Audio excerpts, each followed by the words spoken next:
어느 농부가 아들에게 쟁기질을 하라고 했는데 아들이 자꾸 이렇게 삐뚤삐뚤 고랑을 파니까 무엇을 보고 따라갔냐 그랬더니 소의 뒷모습을 보고 갔다고. 그래서 그럼 좀 먼데 목표를 정하고 따라가라. 근데 또 후에 보니까 또 삐뚤삐뚤 고랑을 팠어요. 그래서 이번에는 뭘 봤냐 그랬더니 저 건너편 산에 풀을 뜯어먹고 있는 소를 보았다고. 그래서 먼 데를 보되 움직이지 않는 목표를 좀 봐라. 그래서 먼 산에 그 바위를 목표로 해서 팠더니 이제 바르게 팠다는 얘기를 들었습니다. 우리의 인생의 목표가 될 만한 것이 많이 있어요. 이제 어떤 사람들은 돈을 위해서 목표를 세우고 학벌과 명예와 또 건강과 또 사랑을 위해서 올인을 하고 이 모든 목표를 위해서 우리가 살아가지만은 흔들리고 변하지 않는 목표는 하나도 없어요. 흔들리고 변하지 않는 목표는 오직 예수 그리스도밖에 없습니다.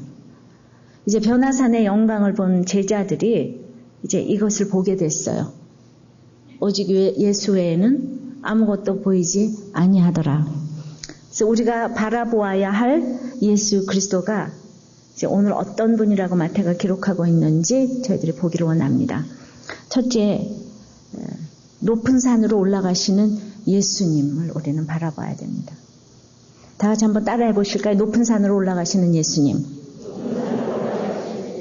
네, 17장 1절 다 같이 읽습니다. 시작. 엿새 후에 예수께서 베드로와 야고보와 그 형제 요한을 데리시고 따로 높은 산에 올라가셨더니, 자, 엿새 후라 그랬어요. 베드로가 이제 주는 그리스도이시오 살아계신 하나님의 아들이시니다 고백을 했습니다. 그런데 예수 그리스도께서 그 고백을 들으시고 이제 인자가 많은 고난을 받고 죽임을 당하고 살아나야 하리라. 이 얘기를 하니까 베드로가 막 가나야 가로되 그리마옵소서 주께 그 일이 결코 미치지 아니한다고 했더니 이제 자기 십자가를 지고 자기를 부인하고 나를 쫓아야 된다고 이 말씀을 해주셨어요. 고난은 싫잖아요. 그러니까 제자들이 이제 그 얘기를 해놓고도 주님이 감당 못할까봐 또 신앙 고백 후에 일주일을 기다리신 거예요. 나의 시간, 일주일은 완전수라 그러죠. 이제 될 만한 때까지 더 기다리셨어요. 주님 항상 이렇게 기다리십니다. 제가 다시 성경을 잘 보면서 제자 훈련은 이렇게 해야 되는 거구나. 신앙 고백을 했어도 또 기다려야 되는구나. 또 기다려야 되는구나. 죽을 때까지 기다려야 되는구나.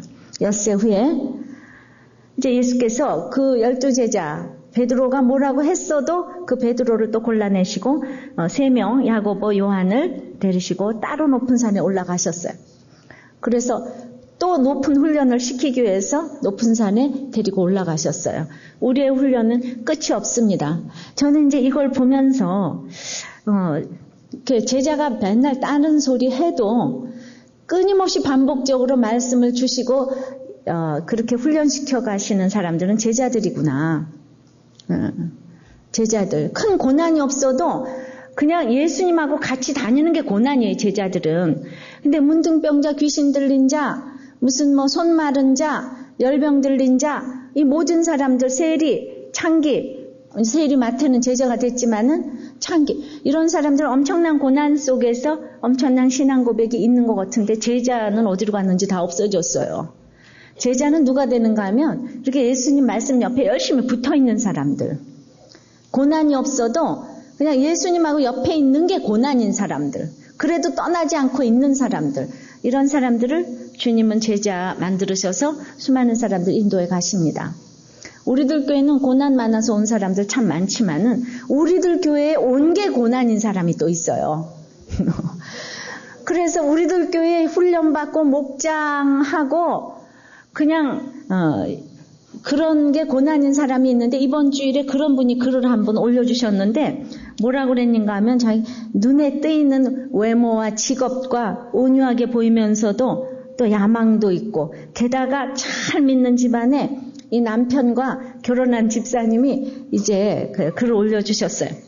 이 모든 것을 갖춘 선남 선녀가 학벌이면 학벌, 지위면 지위 모든 걸 갖춘 선남 선녀가 고난 많은 우리들 교회를 따라가려니까 허벅지를 꼬집어야 할 만큼 그냥 교회가 고난인 그들을 보면서 그래도 계속 훈련받고 이렇게 말씀을 듣고 일대일에 예목에 다 훈련을 받고 지금은 목자, 부목자로 섬기는 데까지 이제 나갔습니다. 그래서 저는 그걸 보면서 야, 말씀이 참 위대하구나. 계속 말씀을 이렇게 들으면서 따라오니까 고난의 경중에 상관없이 하나님이 택했다면은 달라지게 돼 있구나. 저는 그 우리 남자 집사님들 보고 정말 느낍니다. 안 달라질 것 같은 사람들이 이렇게 달라졌어요. 어떻게 해요? 그러니까 힘든 지체들을 만나고 그 얘기를 들으면서 그게 고난이 돼서 말씀이 들리는 거예요. 자기 집에 고난 없어도.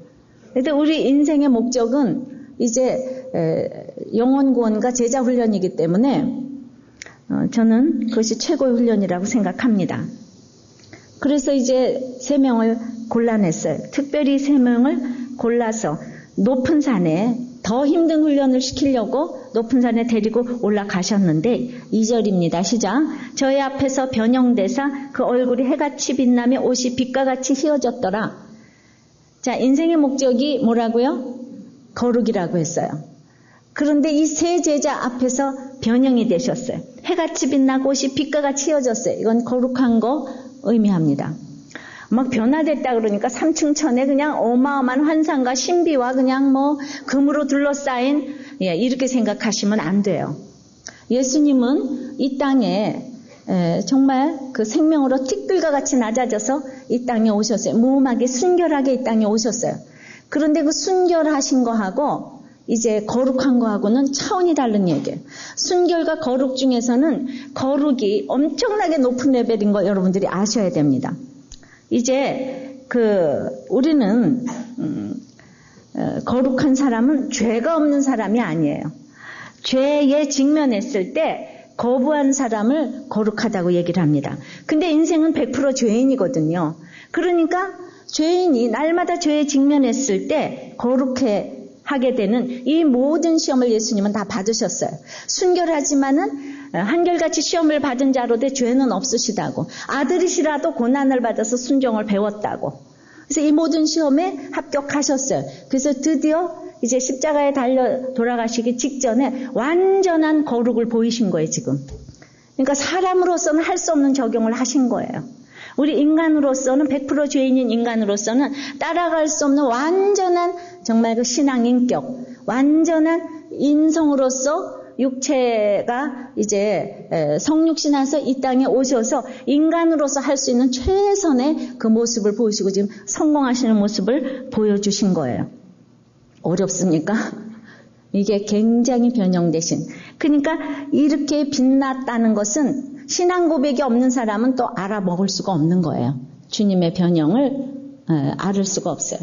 그러니까 그래서 이제 예수님의 신성과 인성이 합쳐져서 완전하다고 얘기를 하는데 그렇게 완전히 거룩해졌는데 3절입니다. 때에 모세와 엘리야가 예수로 더불어 말씀하는 것이 저희에게 보이거늘 이제 율법의 대표 모세, 선지자의 대표 엘리야 같이 최고라고 여기는 사람이 이 예수님이 얼마나 대단한지 이제 증거를 하셨어요. 그러니까 더불어 말씀하셨어요. 때가 되면 누군가 나를 증거해 줍니다. 근데 모세와 엘리야가 영광 중에 누가복음 9장 31.32절에는 영광 중에 나타나서 장차 예수께서 예루살렘에서 별세하실 것을 말씀을 했는데 그때 베드로와 함께 있는 자들이 세제자들이 곤하여 졸다가 아주 깨어 예수의 영광과 및 함께 선 사람을 보더니 그러니까 이제 무슨 얘기인가 하면은 그 변형된 모습을 보는데 예루살렘에서 별세하실 것을 얘기를 했더니 이 세 제자가 곤하여 졸았다 그러잖아요. 그게 이제 누가복음에 나와 있습니다. 31절 32절에. 높은 산에 올라가더라고 얼마나 고냈겠습니까? 그러니까 우리는 근데 아주 깨어서 예수의 영광과 및 함께 선 두 사람을 이제 보니까 봐야 될 걸 못 보고 못 봐야 될 거를 보는 거죠. 거기까지 올라갔는데 그 영광스러운 모습을 보다가 별세할 걸 얘기를 할 때는 어쩌면 그렇게 다 셋이 졸을 수가 있어요. 그러니까 여러분들도 여기 와가지고 맨날 조는 사람들 있잖아요. 그러면 막 나 어저께 내가 피곤했다니까 이런다고. 내가 아침에 잠을 못 잤어. 예. 근데 베드로는 항상 조는 거 아시죠? 겟세마네 동산에서도 또 피곤해서 졸아요. 성령이 임하지 않아서 밤낮 졸아요. 그리고 고난 얘기하면 뭔지 하나도 몰라요. 그래가지고 이 성경 읽어가는데도 밤낮 여기 와면 뭐가 어렵대요. 제가 어렵긴 뭐 어려워요. 지금 천천히 읽어가는데. 그러니까 성령이 임하지 않으면은 이게 뭔지를 지금 모르는 거. 말씀을 잘 들었으면은 여기가 조사오니 4절의 반응이 나올 수가 없는 거예요. 자, 그런데 모세와 엘리야가 대단한 사람이라고 여기는 것도 신앙 고백이 있으니까 베드로가 이렇게 여기는 거지요. 그 거룩한 인격에 도달한 것도 알아볼 신앙 고백이 있는 사람만 알아보는 거예요. 모세와 엘리야가 얘기하는 게 대단해. 우리 남편이 장로 아들 아니에요. 그런데 정말 신앙 고백이 없어요. 그래서 제가 그때 우리 목사님, 좀 그냥 정말 이 존경하는 목사님을 좀 모시고 와서 예배를 드릴까 하면은 신앙 고백이 없으니까 이 목사님이 대단한지 하나도 모르는 거 있죠. 진짜 우리는 한 번 만나기도 어려운데 하나도 뭐 존경하지도 않고 그런다니까요.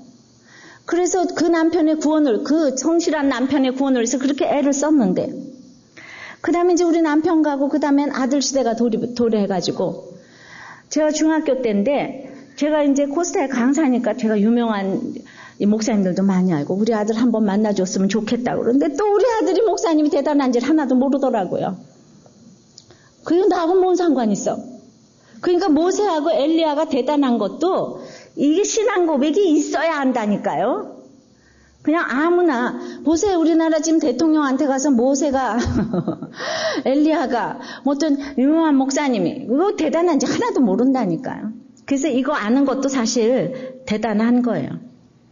자, 그래서 이제 이렇게 이제 얘기를 하니까 이제 자기네는 별세해서 예수님이 돌아가실 거 그 얘기인데 그 얘기는 싹 졸고 못 듣고 모세하고 엘리야가 예수님을 증거해 주니까 막 너무 좋아서 저 대단한 분들이 우리 예수님은 목수같이 형편없었는데 저 대단한 사람이 증거해 주다니 정말 우리 예수님은 이 그제야 대단한 줄을 알고 4절에 이렇게 얘기를 합니다. 시작 읽습니다. 시작 베드로가 예수께 여짜와 가로되 주여 우리가 여기 있는 것이 좋사오니 주께서 만일 원하시면 내가 여기서 초막셋을 짓되 하나는 주를 위하여 하나는 모세를 위하여 하나는 엘리야를 위하여 하리이다.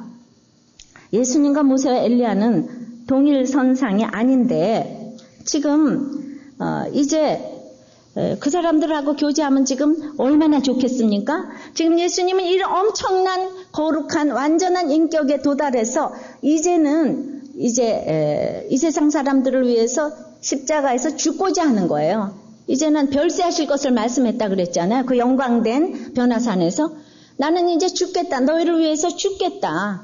그러니까 부모가 돼가지고 뭐 학벌, 지위, 성실 이 모든 것을 가지고 열심히 자녀들에게 본이 돼서 그렇게 하다가 나는 너희 자녀들을 위해서 이제 내가 모든 것을 포기하겠다. 내가 정말 죽겠다 그랬을 때 자식들이 그런 부모가 죽으면은 눈물을 흘리고 감동을 하지만은 날마다 거짓말에 바람에 마약에 폭력에 이렇게 하다가 어느 날 뭐 자녀를 위해서 그냥 죽으면 뭐 그렇게 감동하겠어요? 무슨 감격하겠어요? 그러니까 우리는 잘 죽기 위해서 오늘 잘 살아야 되는 거예요. 내가 오늘 어떤 죽음으로 죽는지 그것이 나의 결론인 거예요. 그런데 그렇게 지금 이제 나는 이 영광된 모습으로 나는 죽겠다 이랬는데 베드로는 조금 전에 신앙 고백한 후에 예수님이 나는 이제 죽겠다 그랬더니 그리마옵소서 절대로 그 일이 미치지 아니하리라 그랬더니 베드로 보고 뭐라 그랬어? 사단이라 그랬잖아요. 너를 나를 넘어지게 하는 자로다. 하나님의 일을 생각지 아니하고 사람의 일을 생각한다고. 야단 맞은 지가 지금 일주일 전인데 또 뭐라 그러냐 하면은 내가 그냥 썩어질 초막 짓겠다고. 예수님과 베드로 모세와 엘리야를 위해서 초막을 짓겠으니까 예수님은 죽겠다 그러는데 제발 초막 짓고 살아요. 이 얘기예요 지금. 정말 우리는 정말 이 제자 훈련 시키느라고 예수님 얼마나 힘드셨겠어요. 전교에서 여러분들이 너무 말 안 들어도 이거를 보면서 참기로 했어요. 네, 예수님도 이렇게 참았구나. 수제자 베드로도 이러는데 내가 참아야지 어떡하나. 그러니까 정말 이 세상에서 초막지자가 적용인 거예요. 모세와 엘리야는 이미 영광에 그 나라로 들어갔어요. 그런데 지금 뭐를 분간을 못하고 분별을 못하고 제발 나는 살겠다는 거야. 너 정말 썩어지고 죽어져 그랬는데 왜? 네가 뭐 어디가 못나서 그렇게 하고 살아? 초막 짓고 살아. 내가 집 져줄 테니까 너 와서 살아. 이 얘기인 거예요. 야, 남편이 무시하냐? 내가 집 사주면 무시하지 않냐? 내가 초막 지어줄게. 이 얘기하고 똑같은 거예요. 지난주이랑 지금 똑같은 얘기를 베드로가 정말 에브리 위크에 합니다.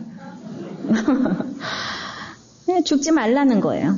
유명하신 분 집 지어드리고 교회 짓고 그 옆에 살고 싶은 거예요. 여러분들 제가 좀 말씀을 드리고 싶어요. 우리들 교회까지 왔어요. 근데 여러분들이 목장 편성했어요. 그런데 거기 목자가 담임 목사고 부목자는 전도사고 그러고 이제 자기가 원하는 목원들 3명 데리고 같이 예배드리면 얼마나 좋겠어요. 그죠? 보세요. 예수님하고 모세하고 엘리야하고 그 다음에 목원은 베드로, 야고보, 요한. 응? 이렇게 셋이서 예배드리면 그 안이 좋겠어요? 담임 목사, 전도사, 자기 좋아하는 목원 셋이서 예배드리면 너무 좋겠죠? 그냥 그러려고 여기 온 게 아닌데 여러분들이 나를 차지하면 다 어떻게 되겠어요? 이게 말이 되는 얘기예요, 베드로가? 이렇게 설명을 해드려야 알지요? 베드로가 수제자가 돼가지고 온 인류를 이끌고 가야지 될 사람, 이게 말이 되는 얘기냐고요. 그러니까 여러분들이 누군가를 이렇게 차지하려고 하는 사람은 다 베드로 같은 사람인 거예요. 그러니까 저 목사님은 더 힘든 사람한테 가라 그러고 나는 이제 그래도 내 밥술은 먹어. 나는 그래도 말씀을 들어 이래야 될 텐데. 똑같은 겁니다. 그래서 이제 그 해같이 빛나는 아까 말했던 그 집사님들은 또 얼굴까지 해같이 빛나요. 해같이 빛나는 얼굴을 가진 선남 선녀 집사님의 간증이 지금 이제 이어집니다. 뭐라고 썼냐면 이렇게 썼어요. 저에게 이거 부인 집사님, 저에게는 BC와 AD의 확실한 구분이 있습니다. 주님을 구주로 영접하고 난 이후와 또 변화된 삶의 구분으로 BC와 AD가 아닌 남편을 만나 결혼하고 나서 구분되어 온 사람들의 구분되어지는 결혼 전과 결혼 후의 BC와 AD입니다. 그러니까 결혼을 하면서 저는 너무나 다른 대우를 받았고 많은 사람들의 부러움의 대상이 되었고 많은 혜택을 누리면서 살아서 저는 예수님을 만난 후가 AD가 아니라 남편을 만난 후가 AD가 됐습니다. 그런데 그러다 보니까 그냥 남편을 만난 게 너무 하나님의 은혜로 여기게 되면서 이제 여기가 좋사오니 하고 살고 있었다는 거예요. 이게 너무 좋아서 여기가 천국인가? 그냥 여기가 뭐 하나님의 은혜다. 그러니까 BC와 AD의 기준이 남편이었다는 거예요. 그런데 지난주에 주일 설교 시간에 자기 부인이라는 말씀을 듣고 크게 찔림을 받았는데 요즘 남동생이 올케와 힘든 관계라는 거 알면서 가정이 지금 뭐 굉장히 지금 위험한 지경에 와 있는데 그런데도 전화를 계속 미루고 있었는데 내가 너무 AD 속에 취해서 살고 있구나. 결혼 전에 BC의 시간들을 다 잊고 싶어하는 것을 깨닫게 되었다는 거예요. 너무 회개가 되었답니다. 그래서 이제 정말 여기가 좋사오냐고 하나님께서 이 좋은 학벌과 모든 좋은 환경을 주었는데 남편과 아이들 여기에만 취해서 살고 있으니까 하나님의 은혜는 빙자하고 정말 내가 내 가족만 끼고 있으니까 하나님께서는 정말 부부에게 들어야 될 메시지를 주시는 거예요. 두 번째는 그래서 우리가 들어야 할 메시지를 가지신 예수님을 바라봐야 돼요. 자, 우리가 들어야 할 메시지를 가지신 예수님을 바라봐야 되는 거예요. 5절입니다. 시작. 말할 때에 베드로 이렇게 말할 때에 후련히 빛난 구름이 저를 덮으며 구름 속에서 소리가 나서 가로되 이는 내 사랑하는 아들이요 내 기뻐하는 자니 너희는 저희 말을 들으라 하는지라. 그러니까 우리들 교회 왔어요. 훈련 받았어요. 1:1의 예목에 다 받으셨어요. 그런데도 이렇게 지금 분별이 안 되니까 분별을 잘 못하니까 분별케 하기 위해서 구름이 잠깐 덮였어요. 구름이 잠깐 덮였어요. 구름이 딱 덮이니까 그냥 그 속에서 음성이 딱 들리는 거예요. 제자들은 이게 특징이에요. 그러니까 1년 있다 들릴 음성이 금세 이제 들리는 거예요. 구름이 덮이는 사건이 딱 있으니까. 여기서 초막 찍고 살자 그러니까 사건이 왔어요. 알맞은 어둠과 구름이 덮이니까 이제 자기 고난이 오면 말씀이 잘 들려요. 또 내 간증이 이해가 돼요. 그런데 사실은 여기 뭐라 그랬냐면 호련히 빛난 구름이 저희를 덮었다고 그랬어요. 빛난 구름. 그러니까 우리는 제자된 인생은요, 아무리 어두워도요, 이미 남을 비춰줄 빛난 구름의 인생이에요. 나는 어둡다고 생각을 해도 자기만 모르고 있지 우리는 빛난 인생이라니까요. 그러나 이렇게 덮일 때는 힘든 거예요. 구름 속에서 말씀이 들린다면 그것이 빛난 구름이 되는 거예요. 내가 어떠한 어두운 구름 가운데서도 내가 말씀이 들리면 다른 사람들을 비춰줄 수 있으니까 빛난 구름인 거예요. 할렐루야. 예, 그래서 제자들의 특징은 이게 이제 달라지는 거예요.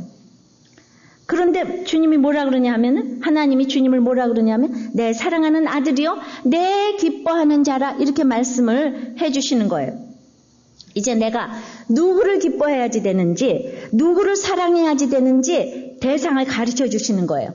남편이 아니고 세상 환경이 아니고 이제 주님만이 내 사랑의 대상. 하나님이 기뻐하신다면 나도 기뻐해야 되고, 하나님이 사랑한다면 나도 사랑을 해야 되는 거예요.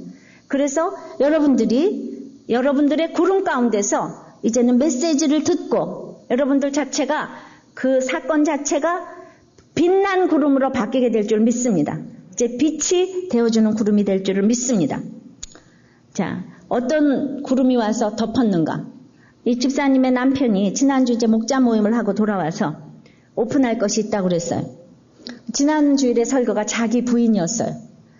그러니까 우리는 말씀에 다 반응을 하기 때문에 목장 모임마다 자기 부인을 하느라고 지금 난리가 났습니다. 그래서 엄청난 태고적 얘기까지 다 끄집어내어 놓고 자기 부인을 하느라고 너무나 피로 맺어진 것보다 더한 보혈로 맺어진 이 친족을 확인하는 시간들이었으리라고 생각을 합니다. 아직도 그러지 않은 목장들은 회개하시고 빨리 자기 부인을 하시기 바라요.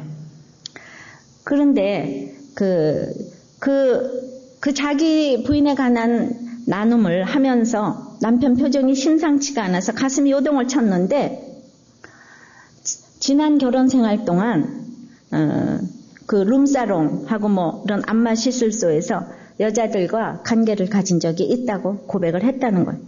근데 그때는 그것이 죄라고 생각을 하지 않았는데 이제 우리들 교회 오고 나서 그게 너무 찔려서 고민을 하다가 이제 자기 부인 말씀을 듣고 이제 오픈을 한다고. 그러니까 그냥 이 부인 집사가 얼마나 머리가 띵했겠어요. 그냥 남편이 에이드인데 남편 때문에 지금 하나님의 은혜로 이러고 지금 살고 있는데, 완전 무결하게 보였던 남편이 이런 얘기를 하니까 내 남편이 그럴 리가 없는데, 혹시 술 먹고 늦게 들어와도 혹시나 의심을 해도 나를 못 믿느냐고 큰 소리를 쳤는데, 너무도 반듯하고 게다가 주일마다 교회도 열심히 다니고 그냥 뭐 영육간에 완벽한 남편. 막 신문지상에도 오르내리는 이 지도자 동무. 우리는 전부 다 그냥 이걸 믿을 수가 없어요. 그래가지고 우리가 못 믿겠는데 부인은 얼마나 더 못 믿겠어요, 그죠? 우리 서로 다 못 믿어. 그런데 구름이 임했어요. 어둠이 임했어요.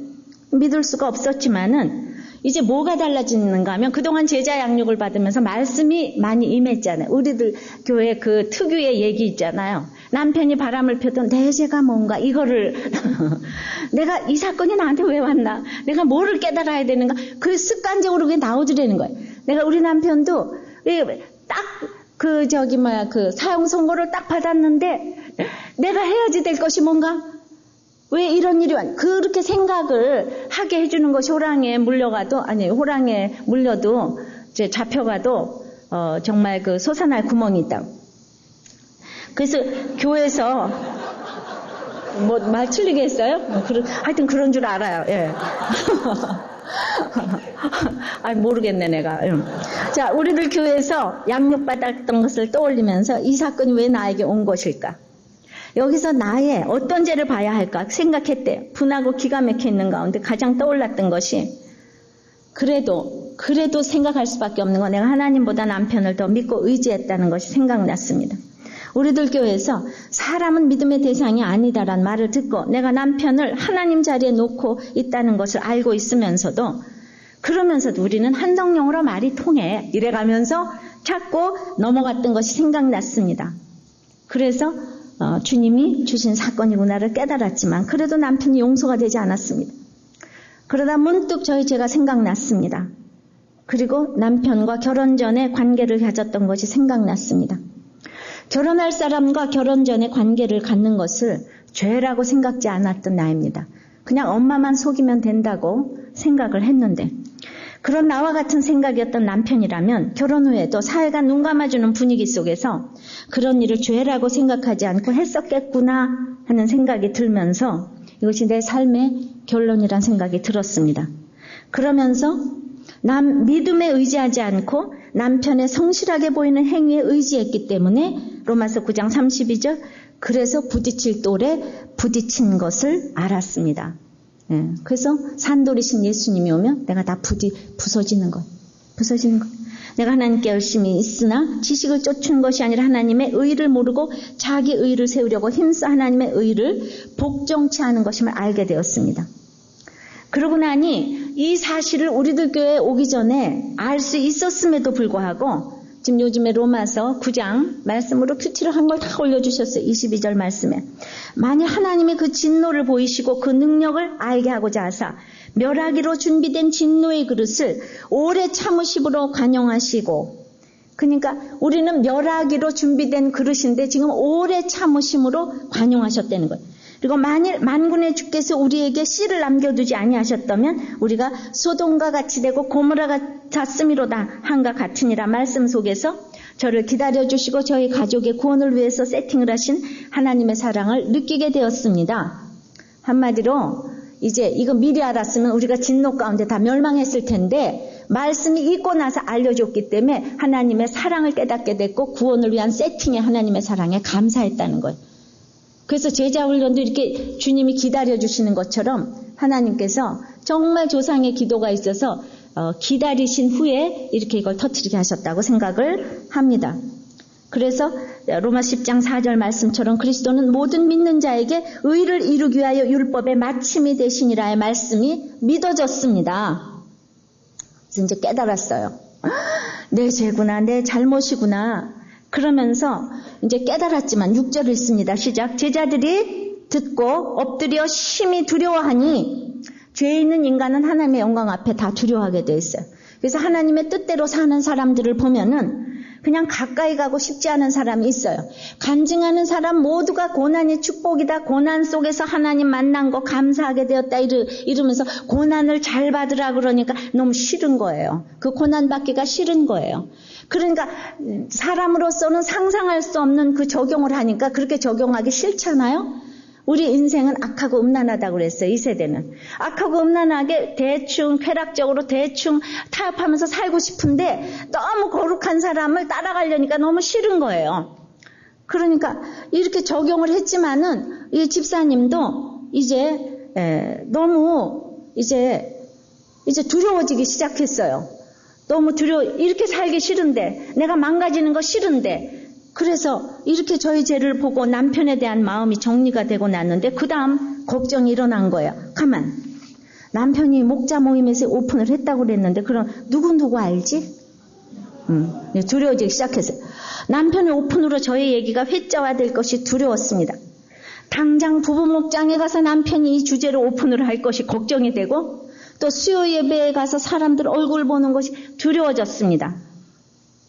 보세요. 그동안에 이건 유도 아니게 많은 간증을 했는데도 나만은 거룩하게 살고 나만은 교양 있게 살고 싶잖아요. 그죠? 그러니까 나는 그렇게 올라가서 뭐 어쩌고 바람피고 이런데 우리 집안 식구는 연루가 될 수 없어 이거잖아요. 지금. 그래서 망가지는 것도 싫고 그러니까 두려운 거예요. 내가 깨달았는데도 제자들이 이 말씀을 듣고 그랬는데도 이제 하나님의 말씀 내 사랑하는 자 오직 주님만 보인다 이랬는데도 불구하고 두려운 거예요. 이 두려운 거 우리들한테 있어요. 그래서 이것이 또한 저의 큰 죄였습니다. 남편으로 인해 쌓아왔던 나의 이미지가 남편으로 인해 무너지는 것이 싫었던 것입니다. 망가지는 것이 두려웠습니다.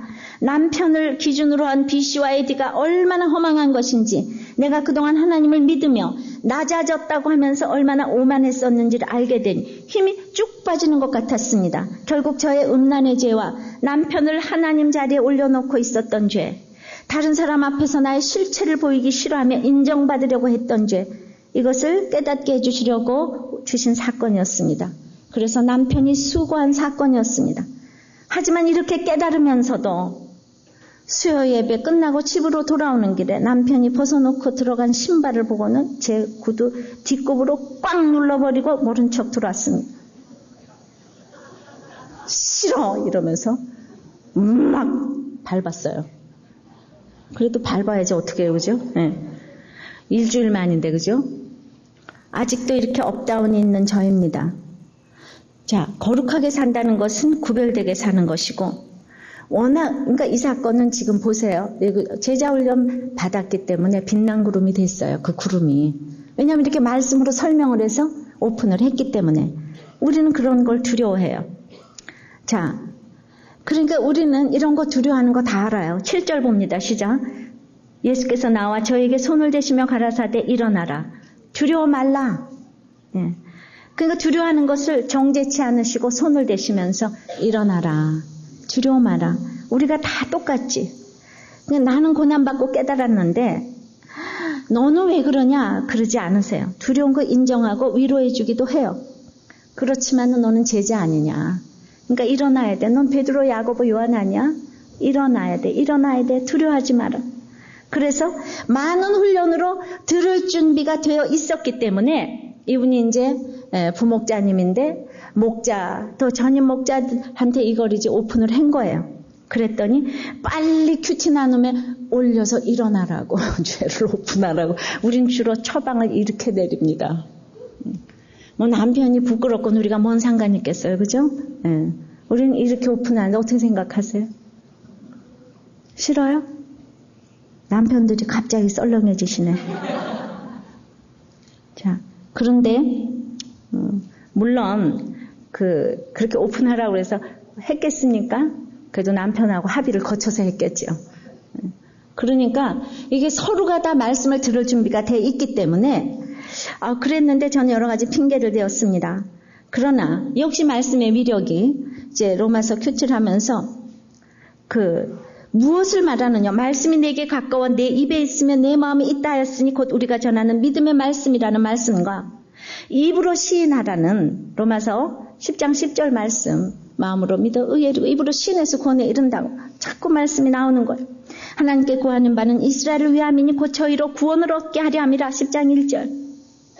그래서 이 오픈이 저의 죄를 끊고 새롭게 됨을 잇는 방법이라는 것을 말씀해 주셨습니다. 게다가 저를 믿는 자는 부끄러움을 당치 아니하리라는 말씀으로 위로까지 해주셨습니다. 맞습니다. 믿음은 부끄러움이 없는 거예요. 부끄러움 당치 않아요. 이 오픈을 해서 이분이 부끄러움을 당합니까? 이제 약재료로, 그동안에 큰 약재료가 없었는데 여간 다행이 아니에요. 이제 약재료 생겼어요. 그냥 무슨 바람핀 사람만 오면 목장 보낼 데가 몇 군데 없는데 이제 여기도 또 보내게 돼서 아주 여간 다행이 아니에요. 우린 이런 걸 기뻐한다니까요. 그러니까 이제 그거 하게 되기까지 너무 힘들었지만은 믿음은 부끄러움이 없어. 이제 8절입니다. 제자들이 눈을 들고 보면 오직 예수 외에는 아무도 보이지 아니하더라. 이제 율법과 선지자는 구속사에서 율법의 마침이 되시는 예수님께 자리를 양보해야 되는 거예요. 그리스도 안에서 모두 이해가 되는 거예요. 이제는 예수님 외에는 아무도 보이지 않는, 이제 예수님께 초점이 맞추어진 인생을 살아야 되는 거예요. 이제는 예수님만 보여야 하고 예수님만 보아야 해요. 나의 환경과 학벌과 모두 주위 환경이 안 보이고 자존심도 돈도 내려놓고 예수만 보이기 시작해야 합니다. 이 엄청난 환경은 높음이나 낮음이나 다 이제 간 곳이 없어야 돼요. 예수님과 자기들 뿐. 그래서 그 창조주 예수님이 모든 것을 가지고 예수님이 십자가를 지셨다면은 우리도 좋은 것 모두 가지고 십자가 져야 되는 거예요. 이 가족에게 하나님께서 그렇게 많은 것을 부어주셨다면은 이제 십자가 지기로 해야 되는 거예요. 아직도 예수님 외에 보이는 것이 많은 우리예요. 그러나 이제는 예수님, 오직 예수님만 바라봐야 되는 거예요. 오직 예수님만 보이는 인생은 그럼 이제 어떤 인생을 살아야 되는가요? 세 번째는 산 아래로 내려오시는 예수님을 바라봐야 되는 거예요. 산 아래로 내려오시는 예수님입니다. 9절입니다. 시작. 저희가 산에서 내려올 때에 예수께서 명하여 가라사대 인자가 죽은 자 가운데서 살아나기 전에는 본 것을 아무에게도 이르지 말라 하시니, 이제 예수님께 초점이 맞추어졌다면 영광이 크게, 고난도 크게 오는 것입니다. 베드로는 산 위에서 끝까지 살고 싶어 했어요. 그러나 예수님은 산 아래로 내려가서 통곡과 외로움과 슬픔과 질곡이 있는 이곳에 사명의 땅으로 주님은 내려오시는 거예요. 이 땅에서 잘 먹고 잘 살고자 우리에게 무슨 신앙적인 무슨 아편처럼 이렇게 믿음을 준 것이 아니에요. 우리는 믿음을 가지고 사명의 땅으로 가야 되는 거예요. 사명의 땅, 내 집안, 정말 내 남편, 내 아버지, 내 부모, 형제에게 가야 되는 거예요. 고통의 땅으로 내려가시는 거예요. 그러나 이제 너희들은 영광을 보았지만은 이 세상 사람들은 아직도 신앙 고백이 없기 때문에 내가 살아나기 전에는 이것을 아무에게도 얘기하지 말라. 자꾸 경계를 하시는 거예요. 그러나 우리는 이렇게 신앙 고백이 확실하지 않은, 그것이 부활과 십자가가 공감되기까지는 인간의 영광과 환상과 어떤 것도 자랑거리가 못 되는 거예요. 우리의 은사나 영광은 그 절제가 안 돼요. 때가 되기까지는 절제가 아주 필요한 거예요. 제발 사람들에게 인정받으려고 하는 것이 가장 약점 많은 사람이 되는 지름길이에요. 하나님 영광에 대해서는 끈질기게 침묵을 요구하시는 겁니다. 내 인생의 평가는 지금 사람들의 평가는 상관이 없다고 그랬어요. 죽은 뒤가 확실한 평가라고 그랬습니다. 주님은 살아난 다음에 얘기를 하든지 말든지 해라. 이건 특별히 너에게는 특별한 하나님의 영광을 보여줬는데 고백이 없는 사람한테는 얘기하지 말라. 삶으로 뺏게는 내가 증명을 하지 않겠다. 할 말 안 할 말을 또 경계를 이렇게 시키셨어요. 그래서 산으로 내려와야 합니다.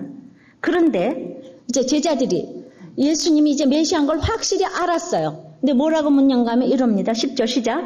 제자들이 묻자와 가로되 그러면 어찌하여 서기관들이 엘리야가 먼저 와야 하리라 하나이까. 그러니까 11절 예수께서 대답하여 가라사대 엘리야가 과연 먼저 와서 모든 일을 회복하리라. 12절 내가 너에게 말하노니 엘리야가 이미 왔으되 사람들이 알지 못하고 임의로 대우하였도다. 인자도 이와 같이 그들에게 고난을 받으리라 하시니 이제 엘리야가 와야 하리라. 그런데 저기 구약의 마지막 말라기 4장 6절에 보면은 이제 예수 그리스도 오시기 전에 엘리야가 온다 그랬어요. 근데 엘리야가 왔습니까? 이렇게 예수님 따라다니면서도 모르는 거예요. 모르는 거예요. 자, 엘리야가 이미 왔어요. 그래서 죄와 회개와 심판을 외쳤어요. 그때 너희들이 목을 뱄어요. 그런데 예수님도 빌라도에게 청해서 십자가에 못 박는다는 거예요.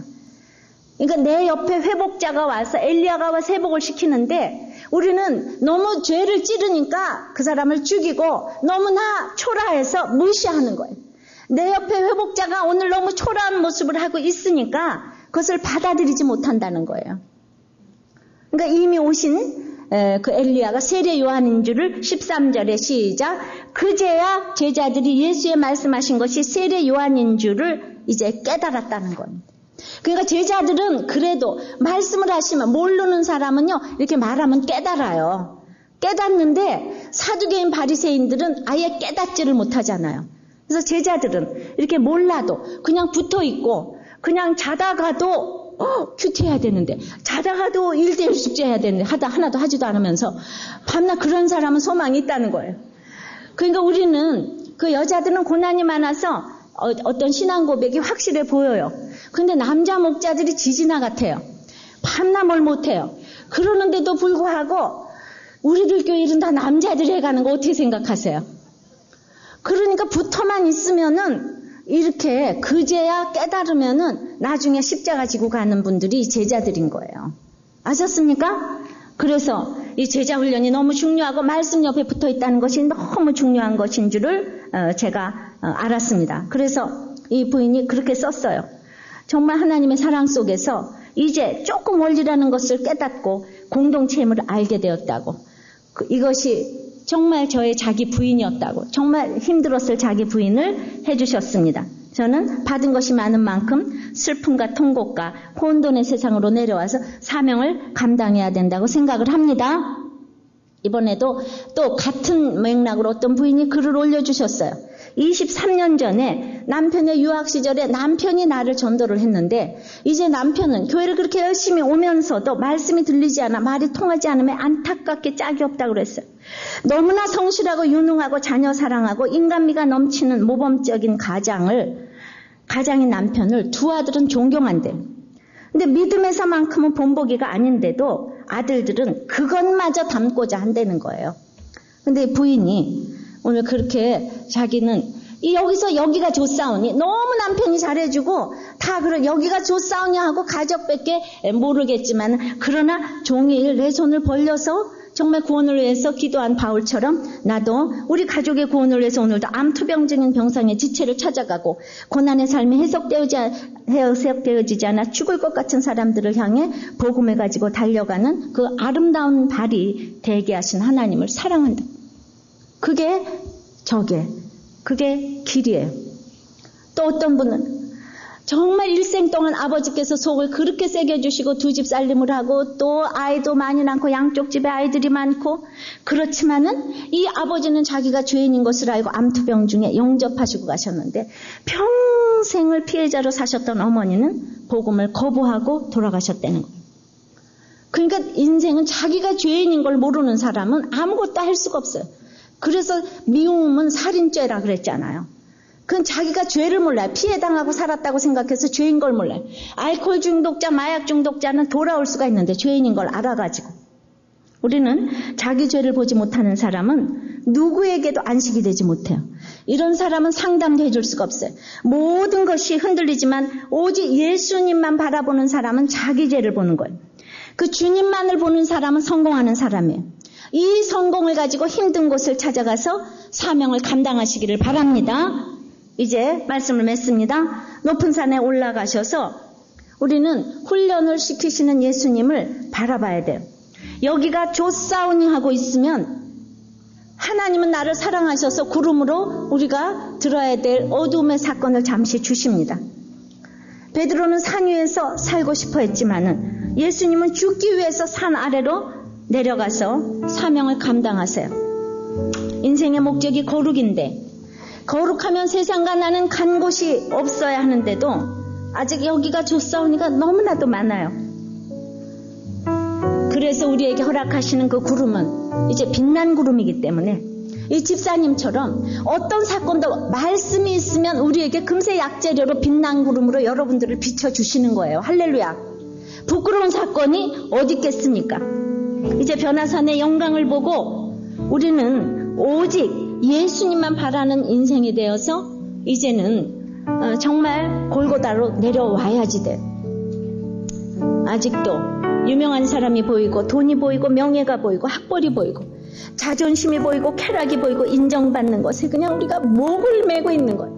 너무나도 여기가 좋사요. 썩을 초막을 짓겠다고 여전히 그럽니다. 그래도 오늘 우리가 너무 그렇게 연약한 인생이지만 그래도 주님 말씀하시면 그제야 깨닫는 제자가 되기를 바랍니다. 그제야 오늘 이 말씀 여러분들에게 들리시기를 바라요. 여전히 저게 무슨 소린가 하는 바리새인 사두개인이 되지 않기를 바랍니다. 세상이 흔들려도 오직 주님만을 바라보고 여러분들이 의지하기를 바라요. 오직 주의 사랑에 매여서 우리가 사명을 감당하는 사람 되게 해달라고 찬송하고 기도합니다. 하나님께서 나를 제자 삼으시려고 또 훈련시키기 위해서 따로 높은 산에 이렇게 데리고 올라가시는데도 불구하고 여전히 영광이 좋고 아버지 안에 고난에는 졸고 있는 정말로 여기가 좋사오니가 너무나도 많은 인생임을 주님 앞에 고백합니다. 주님 여기가 좋사오니가 너무나 많습니다. 돈도 좋고 명예도 좋고 쾌락도 좋고 사랑도 좋고 아버지 이것만 있으면 예수 잘 믿을 것 같은 것이 너무나 많이 있습니다. 그러나 그렇게 분별을 못하기 때문에 오늘 구름의 사건이 왔습니다. 이 구름 속에서 사랑하고 기뻐해야 될 대상이 주님밖에 없다는 것을 저희들이 알기를 원합니다. 아버지 하나님, 오직 주 외에는 보이지 않도록 주님 도와주시옵소서. 주님, 이제 나의 구름의 사건이 빛난 구름의 사건이 되기를 원합니다.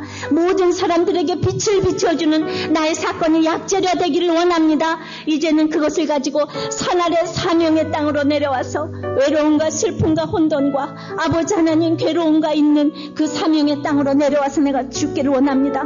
내가 죽어지지 않는 나지만은 주님 힘주시면 죽어질 수 있을 것을 믿습니다. 아버지 하나님, 잘 죽게 도와주시옵소서. 나의 아버지 하나님, 남편의 땅, 자녀의 땅, 아내의 땅, 부모의 땅, 형제의 땅, 아버지 하나님, 내가 아버지 하나님 도무지 아버지 하나님 갈 수 없는 그 사명의 땅으로 오직 주의 사랑에 매여서 가기를 원하오니 주여 힘주시옵소서. 붙잡아 주시옵소서. 오직 주만 바라보나이다. 예수님 이름으로 기도합나이다. 아멘.